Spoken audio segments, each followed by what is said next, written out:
teman-teman, perkenalkan kami dari kelompok 2. Pada kesempatan kali ini kami akan mempresentasikan materi mengenai analisis laba dan ekonomi manajerial untuk memenuhi tugas mata kuliah yang diampu oleh dosen Ibu Selvi Dwi Widianti SEMM. Semoga presentasi yang kami sampaikan dapat menambah wawasan dan bermanfaat bagi kita semua. Sebelumnya, tanpa menunggu lama, langsung saja kita masuk ke pembahasan materinya yang akan dibacakan oleh kelompok kami. Menurut Kiso, Waverly dan Wagenly 2020 menyatakan laporan laba rugi merupakan salah satu komponen penting dalam laporan keuangan yang menyajikan informasi mengenai kinerja keuangan perusahaan dalam periode tertentu. Informasi ini mencakup pendapatan, beban, serta laba atau rugi yang dihasilkan sehingga menjadi dasar dalam menilai kemampuan perusahaan menghasilkan keuntungan. Menurut Mark Herlihy 2003 menyatakan bahwa ekonomi manajerial merupakan penerapan teori ekonomi sebagai metode untuk pengambilan keputusan manajerial dan administratif. Manfaat laba. Analisis laba rugi membantu dalam memahami efisiensi operasional dan strategi manajemen dalam mengelola sumber daya perusahaan. Dengan membandingkan tren pendapatan dan beban dari waktu ke waktu, investor dapat menilai stabilitas keuangan perusahaan serta potensi pertumbuhan jangka panjang.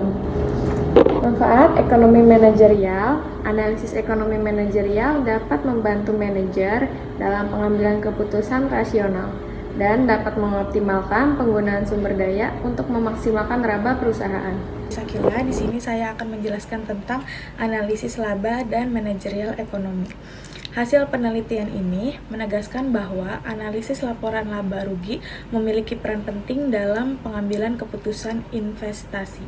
Informasi yang terkadang di dalamnya seperti pendapat, beban, serta laba bersih mampu memberikan gambaran tentang kinerja keuangan perusahaan dan periode tertentu. Selanjutnya, saya akan menjelaskan tentang analisis ekonomi manajerial. Memiliki banyak kelebihan yang membantu perusahaan dalam mengoptimalkan sumber daya, meningkatkan profitabilitas, serta mengambil keputusan berbasis data yang lebih rasional.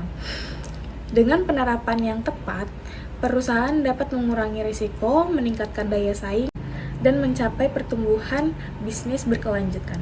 Jelaskan mengenai kinerja perusahaan. Pada slide ini dijelaskan mengenai konsep kinerja perusahaan. Menurut Mattis dan Jackson dalam Masram pada tahun 2017, kinerja pada dasarnya berkaitan dengan apa yang dilakukan atau tidak dilakukan oleh pegawai dalam suatu organisasi. Artinya, kinerja tidak hanya dilihat dari hasil akhir, tapi juga dari proses kerja karyawan itu sendiri. Manajemen kinerja merupakan keseluruhan aktivitas yang dilakukan perusahaan untuk meningkatkan kinerja organisasi secara menyeluruh. Hal ini mencakup kinerja individu maupun kelompok kerja. Jadi, keberhasilan perusahaan sangat dipengaruhi oleh bagaimana perusahaan mengelola dan mengembangkan kinerja sumber daya manusianya secara efektif. Selanjutnya, saya akan menjelaskan mengenai profil singkat kopi kenangan. Pada slide ini dijelaskan secara singkat mengenai kopi kenangan. Kopi kenangan didirikan pada 22 Agustus 2017 oleh Edward Tirtanata, James Prananto, dan Cynthia Khairunisa. Hingga Agustus 2024, kopi kenangan telah berusia 7 tahun dan mengalami perkembangan yang sangat pesat. Perusahaan ini berhasil bertransformasi menjadi salah satu unicorn di sektor food and beverage pertama di Asia Tenggara, dengan jumlah gerai yang telah mencapai ribuan. Hal ini menunjukkan bahwa kopi kenangan memiliki kinerja perusahaan yang kuat, baik dari sisi strategis bisnis, ekspansi, maupun pengelolaan operasional. Di sini saya akan menjelaskan tentang perkembangan kopi kenangan serta inovasi digital yang diterapkan perusahaan. Kopi kenangan pertama kali berdiri pada tahun 2017 dengan membuka gerai perdana di Menara Standar Chartered Jakarta. Sejak saat itu, perusahaan berkembang sangat pesat dan kini telah memiliki lebih dari 1.000 gerai yang tersebar di seluruh Indonesia. Tidak hanya sukses di dalam negeri, Kopi Kenangan juga berhasil merambah pasar internasional dengan membuka gerai pertama di Malaysia pada Oktober 2022. Kemudian melanjutkan ekspansi ke Singapura. Atas keberhasilannya, Kopi Kenangan memperoleh pendanaan seri C dan resmi menyandang status sebagai unicorn pertama di Asia Tenggara pada tahun 2021. Berdasarkan Journal of Innovative and Creativity pada tahun 2025, Kopi Kenangan sebagai pionir kopi Grab and Go terus melakukan inovasi digital seperti menghadirkan aplikasi pemesanan dan sistem ERP real time.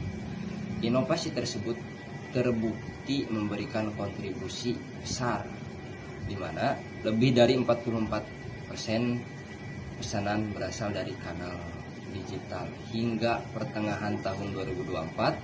Selain itu, penelitian terbaru juga menunjukkan bahwa strategi digital seperti program loyalitas pelanggan, personalisasi berbasis AI, serta integrasi media sosial sangat efektif dalam meningkatkan loyalitas merek Kopi Kenangan. Sekian pembahasan dari saya. Kedua, ingin menjelaskan tentang keunggulan dan kekurangan Kopi Kenangan. Meskipun Kopi Kenangan dianggap berhasil menjangkau celah pasar antar kopi internasional yang mahal dan kopi instan, perusahaan ini menghadapi tantangan dalam menjaga citranya. Berdasarkan data, keunggulan citra Kopi Kenangan masih tertinggal dibandingkan pesaing utama seperti Kopi Janji Jiwa yang merupakan top brand award.com di tahun 2024. Namun, kekurangan tren pencarian di Google menunjukkan bahwa popularitas Kopi Kenangan masih di bawah Starbucks. Hal ini menunjukkan bahwa Kopi Kenangan perlu melakukan evaluasi lebih mendalam terhadap strategi brandingnya. Dan untuk kesimpulannya, kinerja Kopi Kenangan bisa dikategorikan sukses dalam pertumbuhan dan ekspansi dengan fundamental brand dan pasar yang kuat.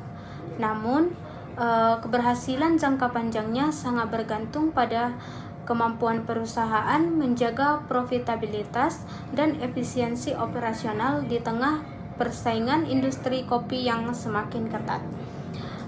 Demikian video presentasi kami dari kelompok 2 tentang analisis dan ekonomi manajerial. Kami dari kelompok 2 mengucapkan terima kasih. I just had to let you know you're